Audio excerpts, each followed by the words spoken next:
Alerte film qu'il faut absolument kiffer, sinon tu n'as rien compris au cinéma, encore plus à la vie. Et pourtant, il n'y a pas Xavier Dolan cette année. Messieurs, dames, le bonjour, j'espère que vous avez la pêche et l'esprit ouvert, car nous allons parler de A Ghost Story. Un film sur lequel la critique s'est paluchée à deux mains, mais bien comme il faut. Il jouit d'une forte réputation, car il a à peu près tout raflé à Deauville, labellisé Sundance. De suite, ça m'attire. Et j'y suis parti franchement motivé il y a une semaine, et j'ai vraiment du mal à savoir sur quel pied jongler. Car l'ami David Lowery, du pas très bon Peter et Elliot le Dragon, est allé très très loin dans la ratatouille indigeste. J'ai eu envie de l'insulter de toute mon âme, et d'un autre côté j'ai envie de lui dire « Ok, tu as tenté quelque chose d'original, donc je te respecte, à peu près. » Mais j'ai envie de te dire David, pourquoi avoir tant versé dans la pause pour faire passer ton message? C'est limite un peu gâcher ce que tu voulais dire. Car le plus gros défaut de A Ghost Story, c'est qu'il se la raconte. Mais il se la raconte un max. Un cigare pas possible. Ça se regarde se filmer, et tu sens à travers le film que le mec te dit « Regarde ce dont je suis capable. » Et ça, c'est pas possible. C'est une figure qui m'horripile au cinéma.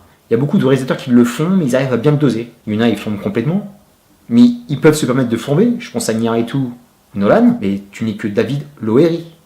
Donc, calme-toi, sois humble. Le premier tiers du film est un calvaire. Des plans d'une longueur interminable. Et tu sens que le mec se fout de ta gueule ouvertement. C'est une invitation à quitter la salle. Ou bien il te met au défi de rester. Reste si tu es un homme.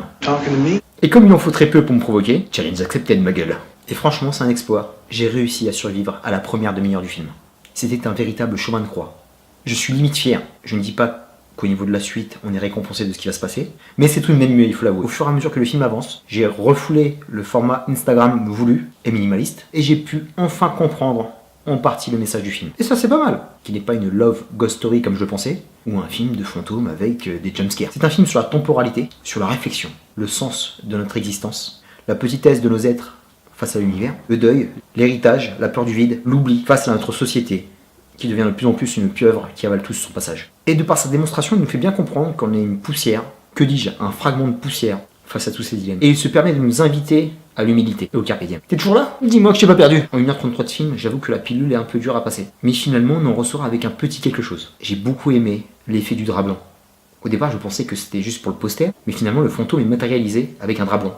L'image qu'on se faisait du fantôme dans notre enfance. J'ai trouvé ça au départ ridicule, et petit à petit ça devient attachant. Idem au niveau de la technique, c'est super minimaliste. En général, c'est un processus qui me dérange pas du tout. Quand t'es pas là en train de flamber ta race, on a affaire à un film en 4 tiers, c'est plutôt original. Pourquoi pas? Et il y a une très belle utilisation du chant contre chant, qui réussit à nous faire sauter habilement d'une époque à une autre. Ça c'est classe. La bande sonore est très juste, et Casey Affleck qui pousse la chansonnette, c'était mignon. Très difficile de juger le casting.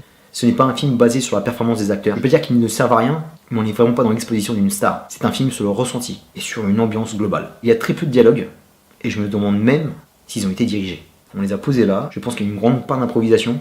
Franchement, ça a dû être torché en 4-5 jours ce truc. C'est vraiment chaud d'en dire plus. C'est un film comme à l'instar de Mover, qu'il faut aller voir en ayant un esprit tout à fait vierge. Il faut limite pas être au courant du synopsis et de se faire son idée. Parce que le délire renvoie à beaucoup de choses personnelles, que ce soit par rapport à son réalisateur, ou par rapport à toi spectateur. Il y a un vrai parti pris nihiliste, auquel tu n'es pas obligé d'adhérer comme moi, avec de grands monologues qui servent, mais pourquoi faire autant de longueur mec? C'est derrière Matthew McConaughey dans True Detective, le mec te le fait avec charisme, avec beaucoup moins de temps, et ça te marque à vie. Là ça ne fait pas l'effet escompté, j'ai trouvé ça super pédant.